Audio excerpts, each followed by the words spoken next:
Hey guys, you've got Scruffy and Jinyo as we continue the journey that will probably never end on watching an episode a day of Star Trek to celebrate 50 years of the original series. We are now on episode 17. Episode 17. We're going in air date order, again, to pay homage to how everyone first saw Star Trek 50 years ago. Yep. And so that means it is time for Squire of Gothos featuring one of the best characters that has ever been made. Trelane. And we're watching this on the Blu-ray. You can feel free to watch along with us on Netflix or VHS or whatever, DVDs.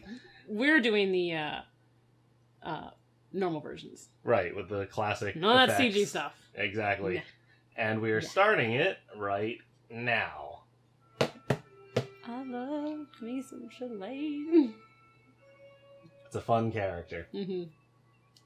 And William Campbell really plays it up. She's got some great hair going on there. And McCoy just there, cause McCoy. At this point, I'm just gonna assume that yeoman bringing the drinks would have been another Yeoman Rand. I mean, anytime you're role. Seeing in the a season yeoman, one, it would have been her. Oh, he's just so pretty. His eyes sparkle and everything. You saw him sparkle. Yes. You saw him sparkle. Yes.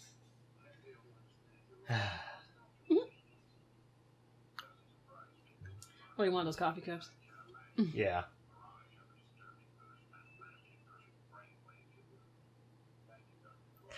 You're not paying him anything but a compliment. I mean, what's fun is that they're always doing this back and forth. Yeah. It's clearly a mental and emotional exercise between the two of them. Yeah.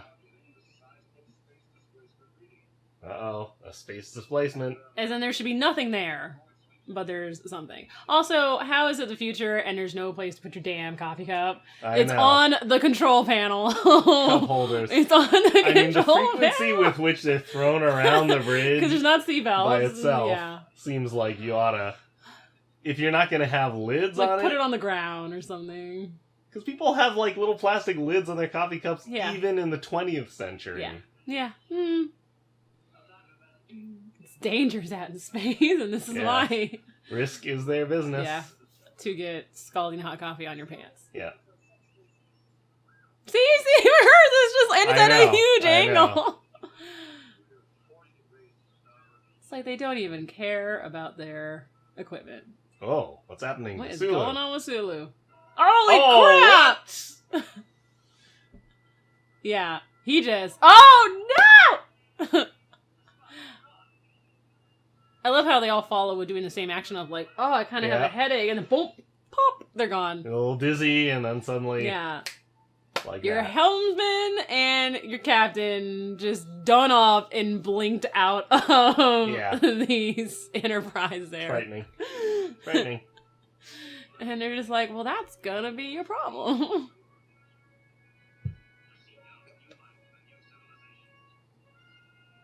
Now, this wonderful episode was written by Paul Schneider, who is the man responsible for creating the Romulans.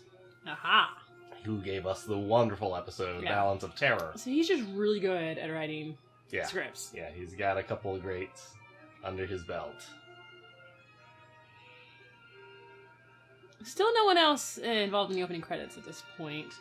Yeah, I don't think they ever really come along. They're always relegated to the ending credits.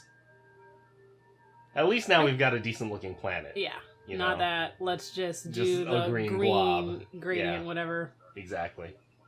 But it looks like something. Yeah. It looks like a planet. It could be a planet. Mm-hmm. It could be a barren planet, because it's just all reddish-brown. It's say Mars. 4 hours they cannot find Sulu and Kirk. Yeah. It's pretty serious. Why is there a blue guy at the helm? They need extra science power. Apparently.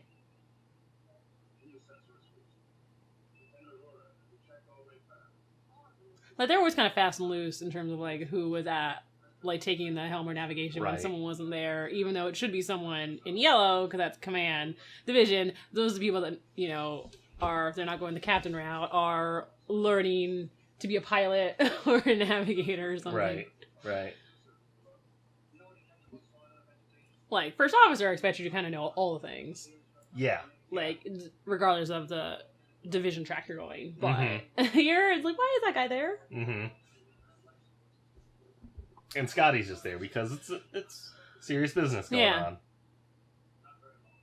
I mean, something weird happened on the Enterprise, so... Oh, that's something weird going on. Yeah. And again, the use of the secondary monitors there, which is fun. I cannot even read that says felicitations, because it looks like it says fur, like FR, it's not like an E.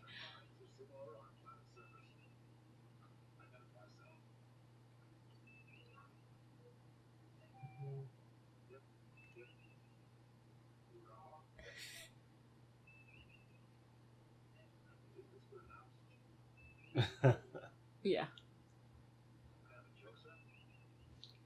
They were able to take over your computer. They kidnapped people and they can access your computer. Like, that's pretty serious. Well, it's a transmission, so. But still. If it's a joke, it's got a hell of a punchline. Oh, that's cute. This guy's all like, I want to go! And he gets shot down by Spock. And he's like, Right.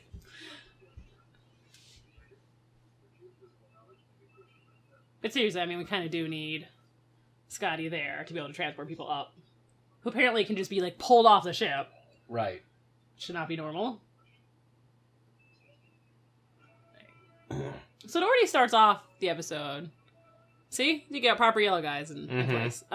You've already got it starting with, okay, anyone that would just randomly rip two people off a spaceship is not using rational thought. Well, it's possible. Yeah, but that's already kind of like, you should... Now here we've got them using the breathing masks. Yes. Instead of the Naked Time gold and red environment suits. Yeah. And I think I love this idea. You just have the little oxygen mask. And it's really interesting that they have their belts on the outside. Yeah. But I'm assuming it's because of the giant box for the oxygen thing. Like, you can't have that tucked under your shirt. Yeah, I guess so. And be in the way.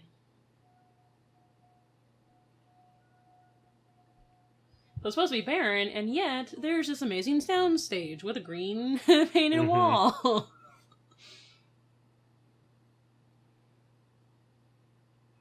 That's how you test? No, he tested it with his tricorder. But then he's like, ooh, not dead. I'm not dead. There's a man who trusts his tricorder. Jesus. He trusts his equipment. Still, it's like, we're not dead. He said it's got the same atmosphere as ours, so we're good. I like that there's always, it always makes sense as to who you have where and why. Yeah. Like, I mean, you've got the science guy because he's the geologist. Right. And there should be a place that is barren, and yet it's not. And so they somehow think he's going to be helpful in determining why there's now stuff. Mm-hmm. Don't really know why that guy's around and not, like, I feel like he should be red. He should be security division. Because, I mean, you have McCoy there as maybe just something might have happened to them, and they may need medical attention. Yeah. You got your geologist dude, but really you need security with you because someone just stole your captain and another crew member. Definitely. So yeah, I think it's a little weird that guy is yellow. Not just a friggin' doctor and a geologist with a gun. Yeah, like, why do I have another division dude? Like, what is he gonna help me with? The command dude. And there's like a magical castle. Actual flames going on there. Yep. Actual flames. And quite a nice elaborate. And we didn't even knock. We didn't knock. No. And the door was open. Yeah.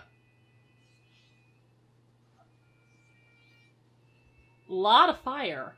Jesus, I mean, for what is inside a studio set, there are a lot of things on fire. Yeah.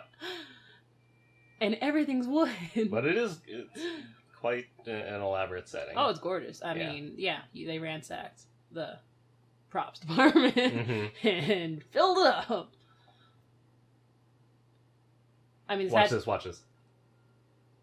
But that's the salt monster. Just see McCoy react to it. He like sees it and he's like, oh. Yeah. He just doesn't say anything about it, but he sees it and he's just like starts for a moment. Is that just weird? Like why have the salt monster be there? Is it just like a fun little nod reference? Yeah, I think so. I mean, they wanted to show that Trelane collects things from around the galaxy. Yeah.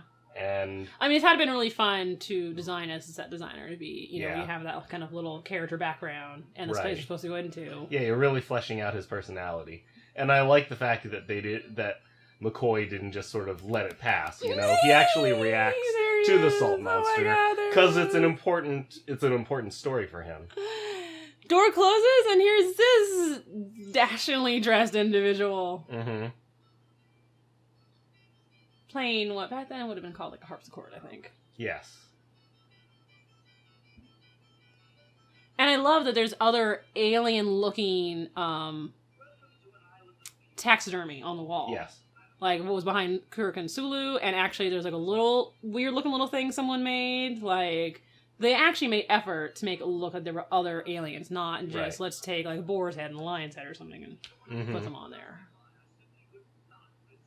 Oh. He's just fabulous. Kirk is pissed. The United Starship Enterprise. He likes saying that.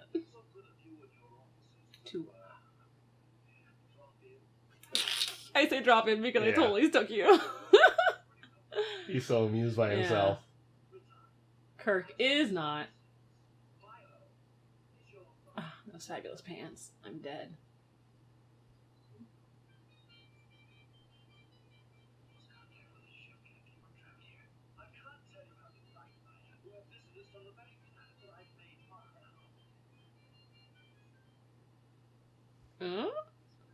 Yeah, already implying. I mean, obviously he's an alien. Mm-hmm. Of what kind they haven't figured out. Even though he's, 900 light years from Earth. Mm-hmm.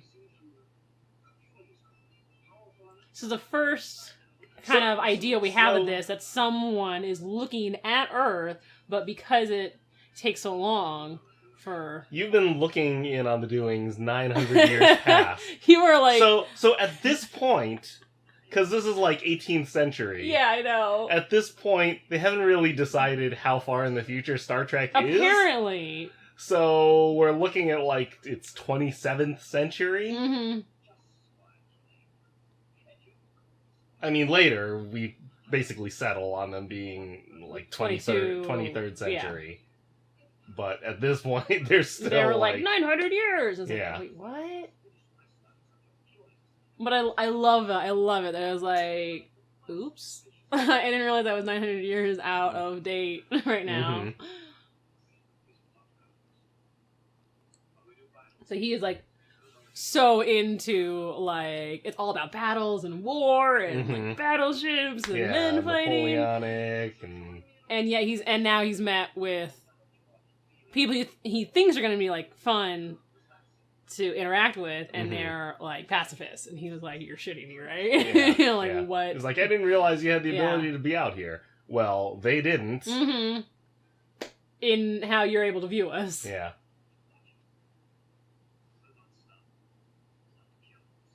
See, it's very important. Mm-hmm. It's very important to Kirk to preserve alien life.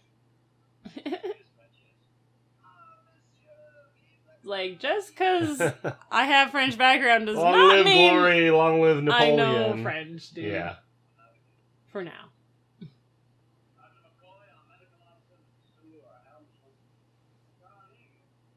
A meteorologist who also happens to be a historian too, to be all like, oh yeah, he thinks he's working with 900 years back. Now he doesn't speak to McCoy in like Scottish. No.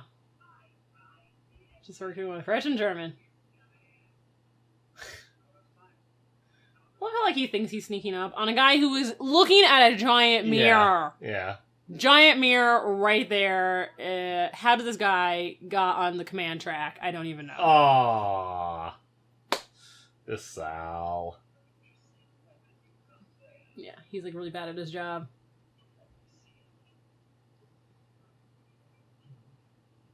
And again, I really think he should have been like a security tunic, and they just didn't pay attention. Yeah. Because they are dealing with a situation where there's been 2 kidnappings. Yeah, and so you would send security out. Yeah. He figured that out fast. Yeah. He's like, yoink.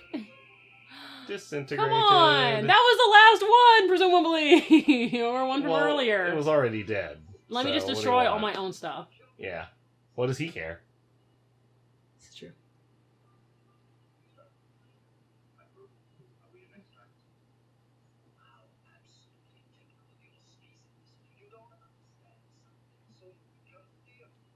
Well, you are a bit of a lunatic. A little bit.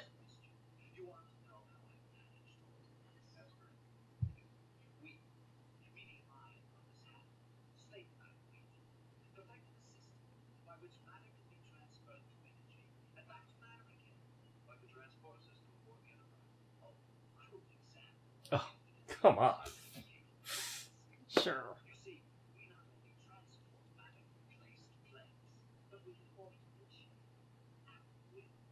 He's so excited. Yeah.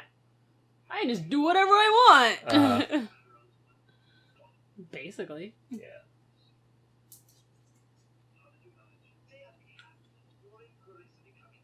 I'm bored. Mm-hmm. This isn't fucking with people. I want to be fucking with people. Yeah. Like, no, you can't go. Mm-hmm. Like, if you thought that this is all fun and games, this is actually not really fun and games. Right. I'm in charge.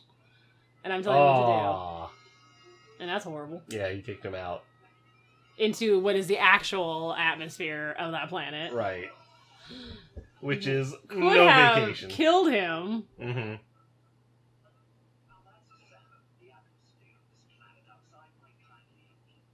There's an instant where McCoy would have, like, immediately gone to him to check his vitals, but nah. Yeah.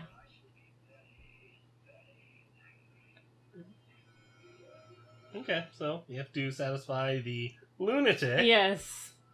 Who, at this moment, has omnipotent power. Mm-hmm.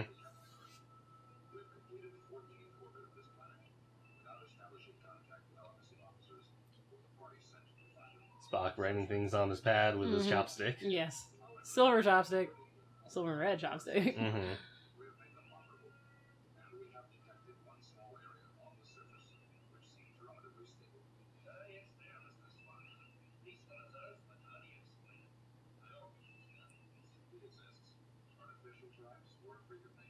And other than having someone for Spock to talk to... There's no reason to have Scotty there. Yeah.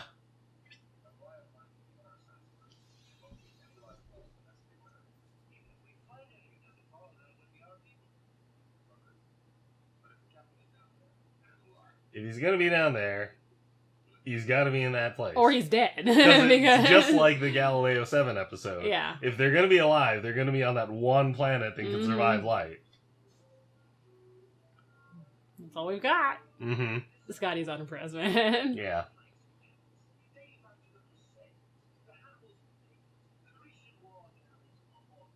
He's so excited with all his knowledge. Mm-hmm. He's like, look at my collection. Yeah, he's looking at all my stuff. Yeah. I mean, he is such a nerd. He's just like classic nerd. Right. Nerding out with new people he just met. Mm-hmm. Wants to show him all of his stuff. Yeah. Which is why this is a perfect episode to be parodied in that Futurama episode. Yes, which is absolutely one of my favorite. Right. And also like, yeah, I scanned this dude and he doesn't exist. Mm-hmm. Oh, yeah. Figure that out. There's no dude there. Yeah. So, like, by that logic, we can't kill him. Like, it wouldn't matter to use our phasers on him because he's not there. Clearly, we're dealing with a man who's an idiot.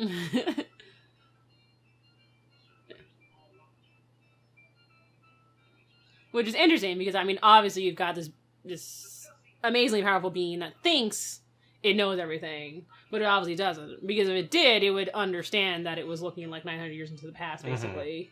of Earth. Yeah, he seems omnipotent, but there's all these clues of his limitations. Something's not quite right there. Yeah. And if there's a weakness, Jim Kirk will find it and exploit it. No, he's so whiny. I was getting a bit bored. He's so earnest in that I'll kill you if you don't stay. Mm-hmm.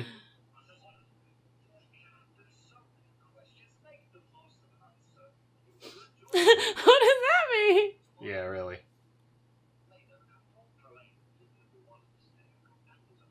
Oh, well then I'll bring them all down.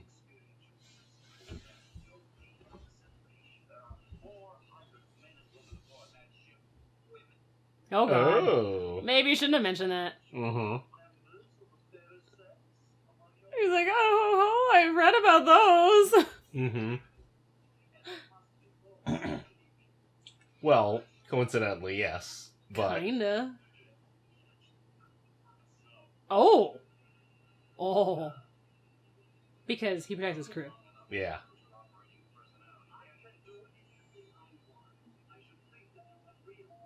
Even when he doesn't have a leg to stand on, he will stand up to. It's like, any you are not threat just to like his pulling people. down some women to play with. I mean, he is going to, but not without Protest. stern protestations. Oh, this is kind of the first time we're really seeing Trelane lose it. Yeah.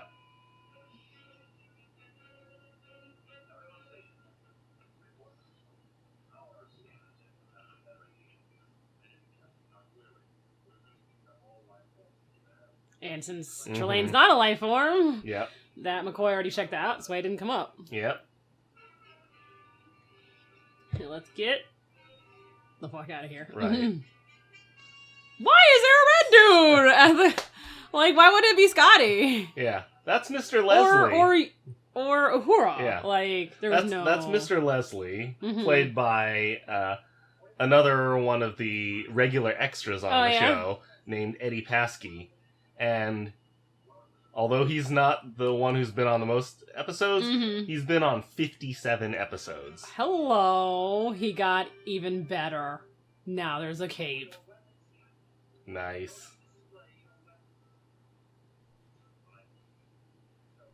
Oh, and the cape matches his coat. I mean, I'm dead. I'm undone.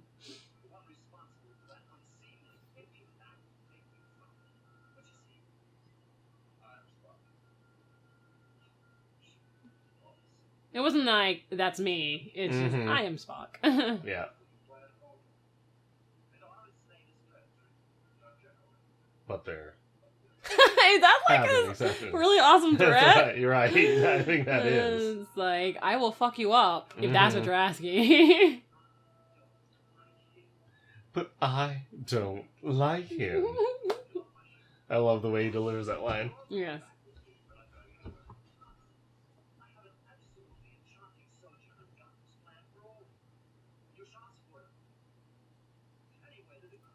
I'm pretty sure I always say Gothos and it's Gothos, isn't it?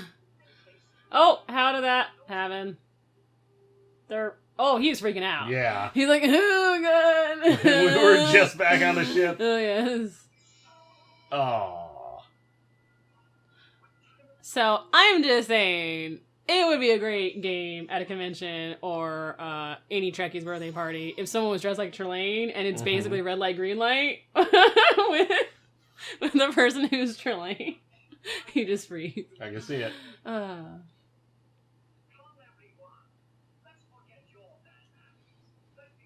Now I've kidnapped even more of you.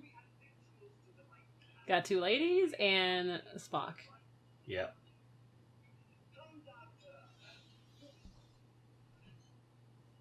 As if he knows that Bones enjoys a good drink somehow.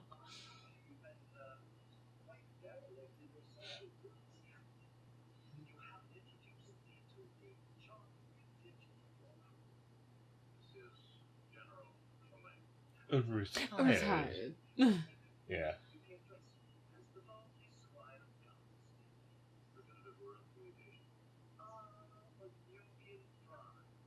Because because 900 years ago, racism was just fine. And Kurt just says, no doubt. Like, I just can't even, like, yeah. I'll just go along with this.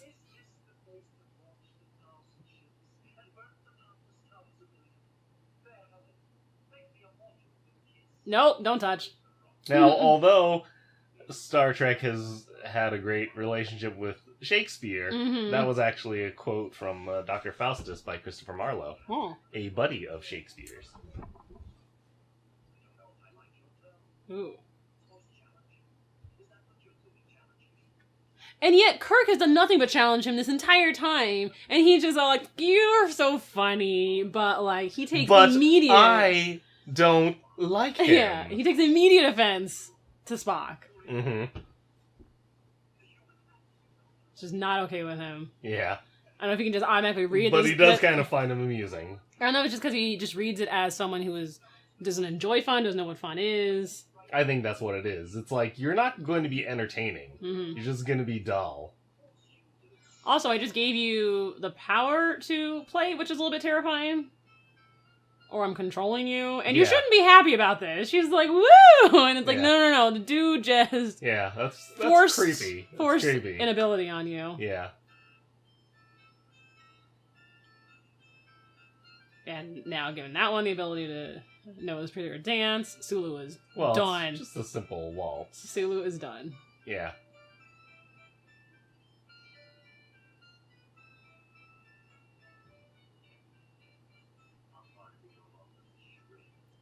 Captain, at what point can we kick his ass? Yes. Yeah. Yeah. Because he doesn't need food. Well, because when you're observing through, like, a telescope or taste. whatever, yeah, you just know what things look like.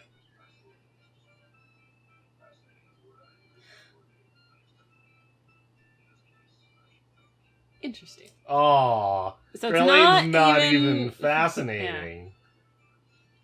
Yeah. It's just interesting.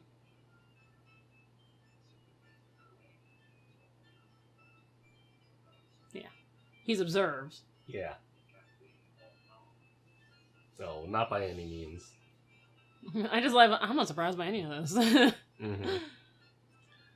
think it's a bit of a leap in logic to be like, oh, he's not infallible, therefore he has a machine. Yeah. But whatever. You gotta tell a story. You gotta keep things moving.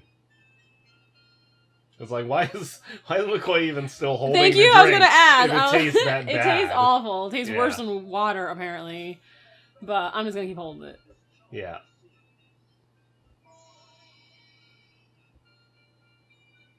Now, if Star Trek has taught us anything, yes, it's that regardless how threatening the circumstances, you gotta look the part. Ladies love a fancy dress. Apparently.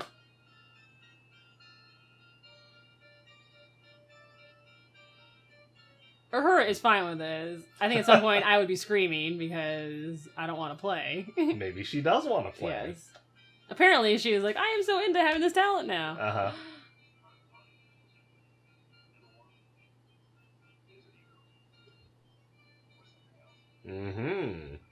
Yeah, I'm gonna be like deliberately vague there. Yeah.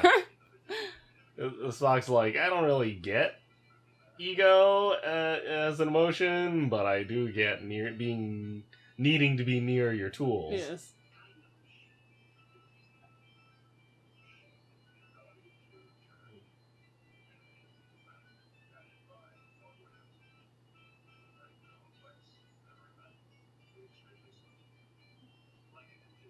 So they are right now trying to theorize that there's a machine that Trillian has that is capable of doing all of this. Right. Which is a bit insane. Because Kirk will find that weakness and he'll exploit it.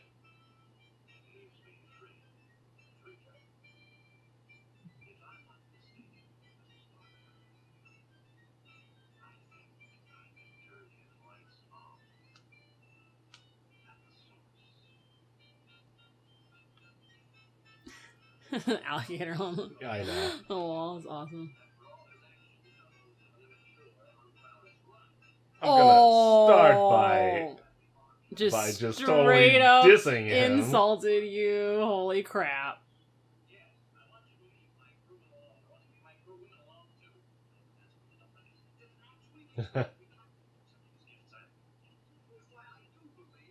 I feel like she's protesting, and it's like, dude, you've been taken prisoner, like, against your will, and you're like, don't take my feather! Like, well, come on! I interpret it as she doesn't want to make waves with this obviously powerful creature. No. Oh, I love how his face just didn't move. Yeah. Not at all. Because it's like, so to him, it's like he's watching it on TV, you know? He's like, oh my god, you challenged me to a duel. I read about this so much. Yeah.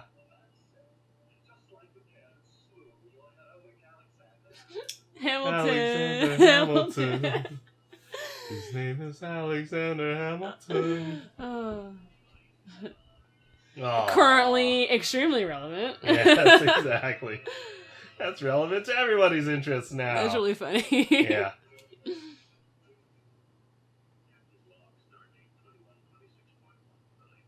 Because he doesn't make it until after all this is done. Mm-hmm. That's a huge gun. Flintlock? Not flintlock. Yeah, I guess. The barrel of it is gigantic. Yeah.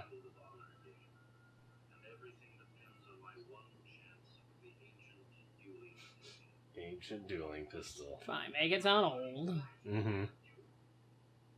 Well, it's like 900 years old. Yeah.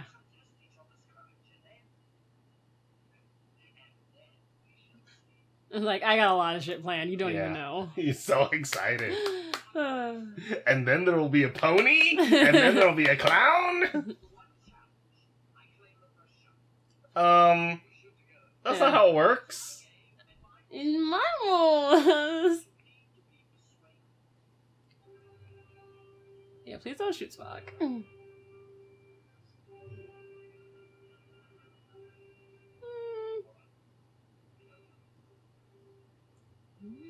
Gives him that warning look. Oh, I know. I love it because he's like, well, all this was riding on me shooting you first, and now you're going to shoot first, and now I'm screwed. Right. But I can't let you shoot Spock, because, you know. So, he's going to take the first shot. And then he shoots into the air. Just like Alexander Hamilton.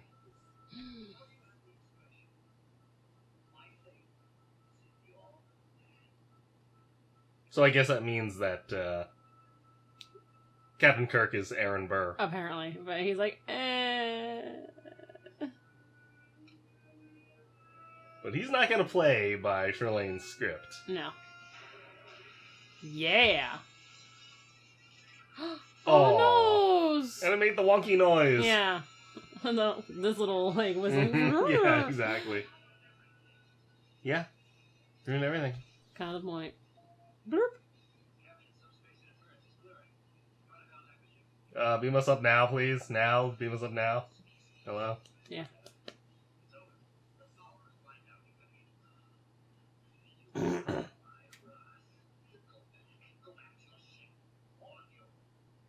Go now and leave me! You're extra dead. You're all dead, but I'm gonna, like, dead you to death. Yes.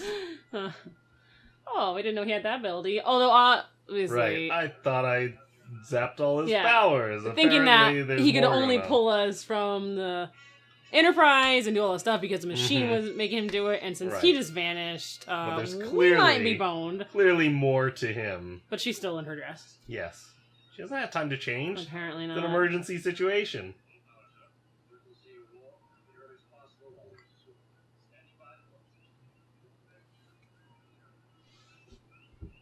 Let's get out of here. Yeah. GTFO. It's like, dude, like, we haven't even actually left the orbit of that planet.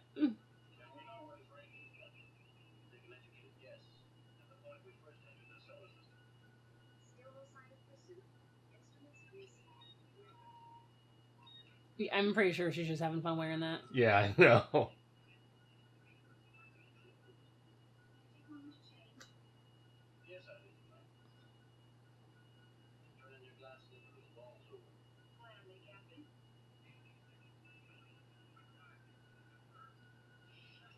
He's like, oh, she's a dork. Yeah.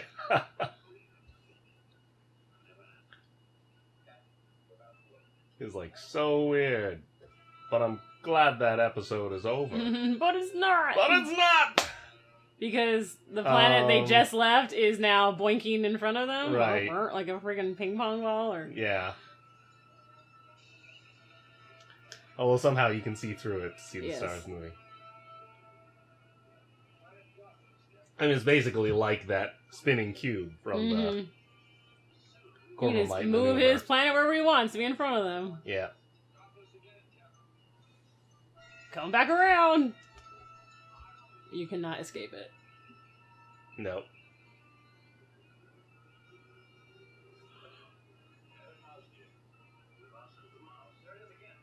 Thank you for saying the obvious. Oh, they're gonna hit it!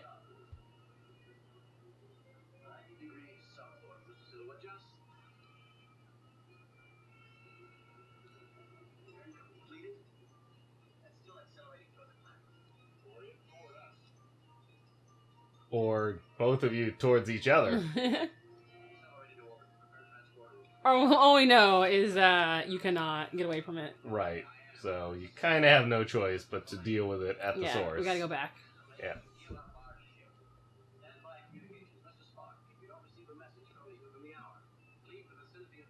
We have to go back to the island. Basically. Yeah. Oh, I love that. I love that. He was in the elevator. Mm-hmm. What do they call the elevator? The turbo lift. There we go, turbo lift. That's not good. Now, and that's terrifying that, like, obviously this entire time, Trelane has been watching them and is just capable of knowing everything they're doing. So that when Kurt goes to leave, he transports them right back to Gothos. Yeah. It's, like, terrifying. Oh, he's mad.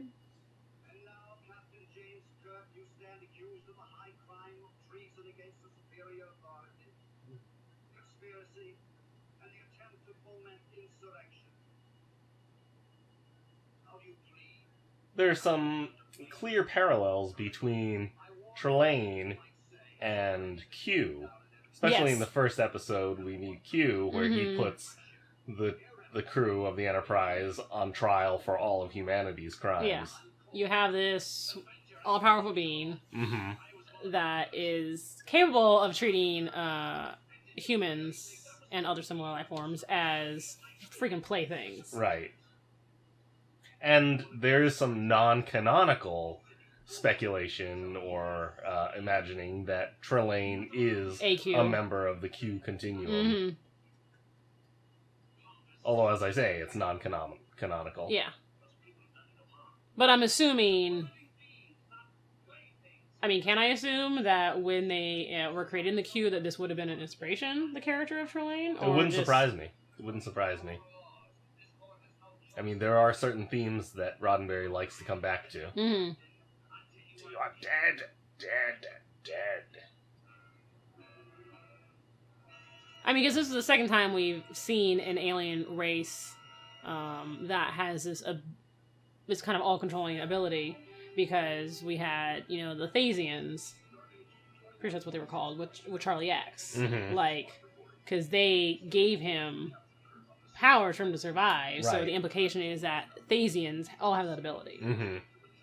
To basically, like, blink people out of existence, like, control actions and change things at will. And that's the second time we've got this all-powerful being that can also basically blink people out of existence. Right.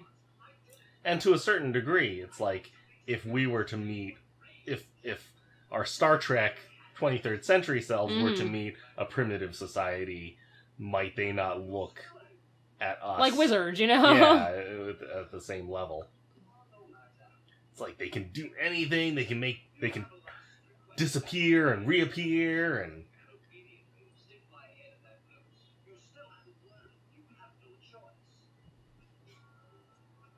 He's like... You have to do what I say. Yeah. And that shadow's moving. Oh, now it's a rope. Oh, yep. God. I love this. It just flicks out.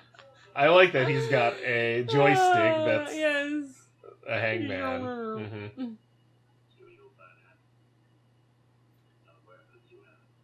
Now, see, Kirk wouldn't have to worry about that noose if he kept his hand at the level of his eye. What? Your hand at the level of your eyes. I have no idea. From Phantom of the Opera. Okay. Because, aww.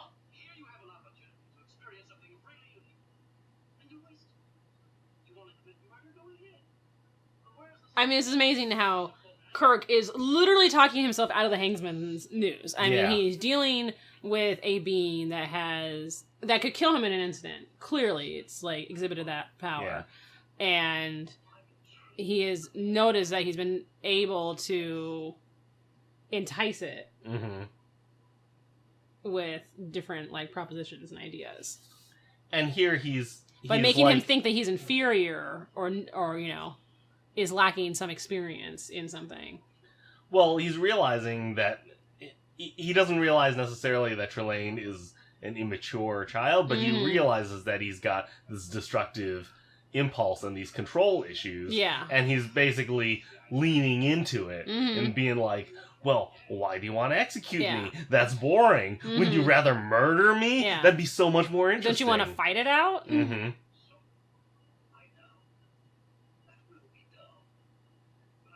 Like, what will excite him? Because he obviously likes excitement. He likes interaction. Right. It's like he's a thrill seeker.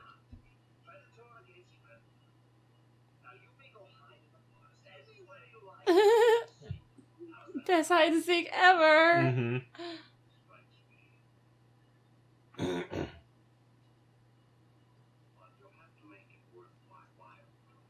What are the stakes?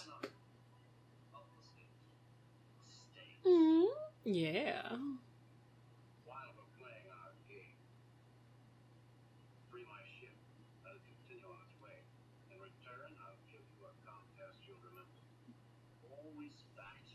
Yeah, it's kind of the most important thing to him. Right. And the people on it. And Kirk does not hesitate in laying down his life for that of his ship.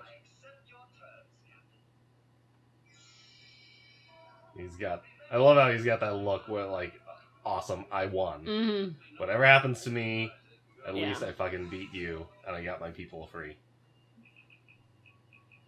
Assuming this guy actually keeps his word. Right, that's it's the only gamble. I mean, you gotta take it, regardless.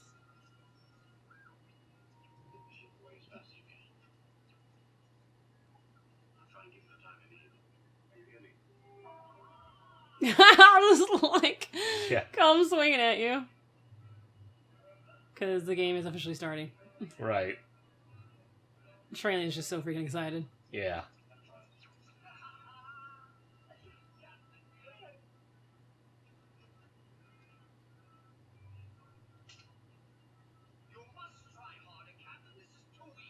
It is a little bit too easy. Yeah, you're just running and not very far. Yeah.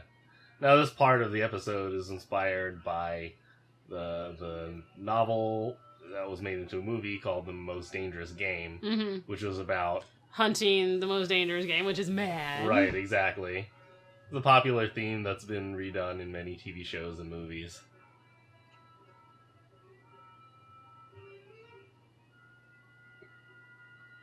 Yeah, that was great. I know it was like a core concept that they wanted to work into the episode. Yeah. But I like that they didn't make like that the entire episode. No, it's just this one part. Oh. That's not playing fair. Yeah.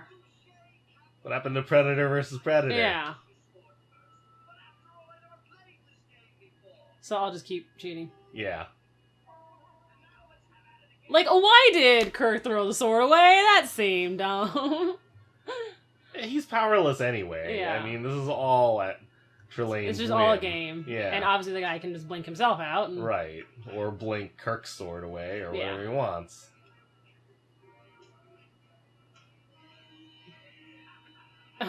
Kirk's just fed off at this point. Yeah.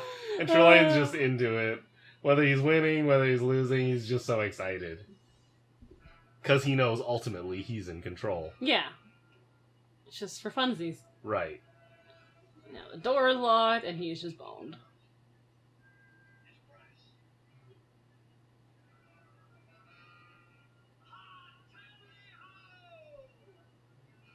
It's like, I'm like, I have to keep dealing with this thing. Uh-huh. Oops. Not very fair to trap him. No. Not especially fair at all.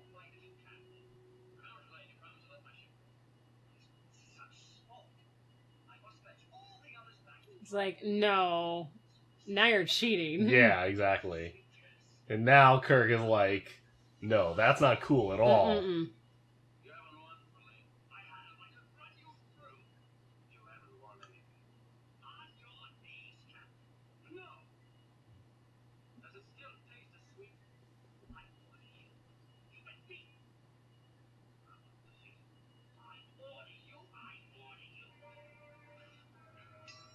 Apparently that sword was crap. He broke it.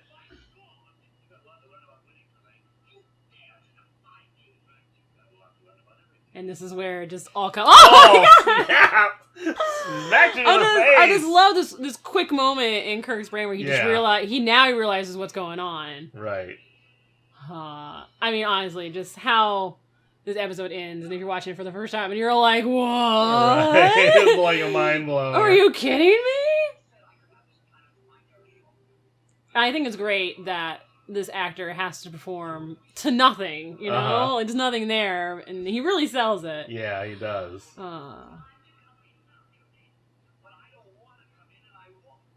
Which, the big reveal, which Kirk, just a moment before, had realized that just because this thing, Trelane, is all-powerful, doesn't mean it's old or wise or an adult by its standards. Holy shit, I'm dealing with a child that has the powers of a god, and then that is confirmed by its glowy parents showing up, because apparently that's their normal form, is just a glowing orb of light. Right. And he's choosing to be in a human form. Well, not exactly and they orb of light. They're like these silhouettes of classic 60s, like a man's haircut and a woman's haircut. But this is... It's like, oh yeah, we basically this is your playground. Yeah. Which is a planet for you to play with your toys. Yeah. But that didn't mean you could steal other alien races. If you're not going to take care of your pets, then you can't have any. He's just so upset because he's a petulant little spoiled child. Clearly given a whole planet and just left to do whatever he wants. Right. Because apparently his parents don't actually, like, interact with him that much. It's like, oops-a-doodles! Thank God we came to check on him when we did. Yeah. Usually he's just basically burning ants with him with a magnifying glass. Right. But this kind of escalated. We indulge our kid too much. Yeah. I'm sorry about that. Except that when we indulge our kid, it means he could annihilate, like, an entire race of people. Yeah. We didn't realize you were such weak and primitive creatures. That he could kill you. We're just gonna send you on your way. Yeah. Which, I mean, if that doesn't give you an existential crisis, I guess, on like, wow, like we are just so insignificant out here in outer space. Yeah. Our our ship means nothing. Right. All of our technology means nothing because apparently we just ran across an alien race that could obliterate us in the blink of an eye, and we're a much lower life form to it because we are. And it's like, well, that's over. Let's just go on our way. Yeah. Can't dwell on it too much.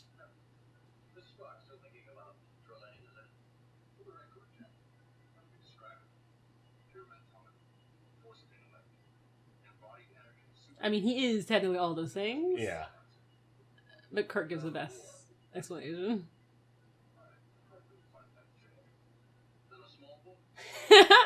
Even better. Yeah. Yeah.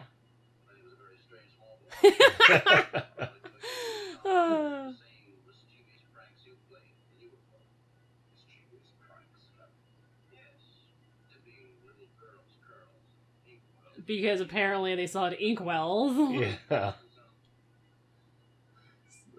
Okay, then. Yeah. I forgot who I was talking to. Uh-huh. It was like, I don't understand. Like, I understand all those words, but I don't understand together. anything that he said. I thought it was a little weird, that kind of line choice there, because even by 60s standards, that's like grossly out of date. Talking about like dipping hair in inkwells, and I mean, so I'm surprised sometimes there's that lack of effort to. If you're not going to write something that would make sense to your audience currently, to maybe guess at what would be something that would be done in the future. Mm-hmm. You know, what would a naughty child in the 20th, 21st, 22nd century do? Yeah. So, and that was a little weird to me. How archaic that line is. I thought it was strange that Trelane tried to speak to DeSalle in French and Jaeger in German, but didn't try to speak to... like McCoy. You're really stuck on that. Didn't speak to Sulu in Japanese. No. Hello, what's up with that? No, he's just really into French and German. Yes, apparently. Those are maybe the cultures that he had studied. So I guess he's so. all excited. I mean, he obviously had a fetish for the Europeans. Mm-hmm. Yeah. But, alright, that was Squire of Gothos. The Trelane. amazing Trelane. Yes. One of the best characters that I think has ever been created. One of the best concepts that the big reveal is that it's a child. Yeah, that's a great twist. It's a child the whole time. And then it has hands down one of the best Futurama episodes that they ever did, inspired by that Very episode. much so. Very much so. So It's great. definitely my favorite Futurama episode. Yeah. And although we don't see Trelane again, we do get the actor, William Campbell, back as a Klingon later. So Do we? Yes. Do I know that and then forget it every time? Well, I'm sure you'll recognize him this time. Oh, wait, the ones with the Organians? No. The Trouble with Tribbles. Oh. Wait, the one who doesn't look like a... No, the one who is a Klingon. Okay. Yes. I have to wait for it. You'll see him. Wait for the episode. You'll see him. He has personality. Wait for the episode. So, all right, well... That was episode 17? That was episode 17, Squire of Gothos. Come back next time when we'll be watching episode 18, Arena. Oh my god! Yay! Also one of the best, right? Yes. Yes. Like you gotta tell me when you're doing this. I'm doing this now. Okay. Like Lauren.